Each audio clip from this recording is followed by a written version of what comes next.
A couple final notes on exceptions.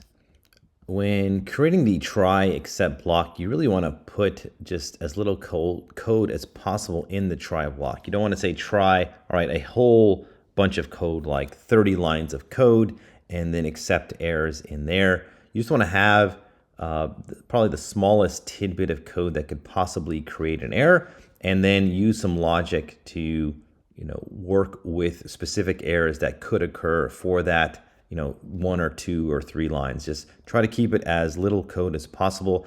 That way you're not just catching all of these errors. You might over catch errors that should break your program that would not otherwise. So just keep that in mind when you are using a try except block. Another thing is that it is possible to create your own exceptions. This is a more advanced topic when you're building like much more sophisticated software, but you have to learn about classes first, which is upcoming. All right, so just a couple more tidbits on exceptions.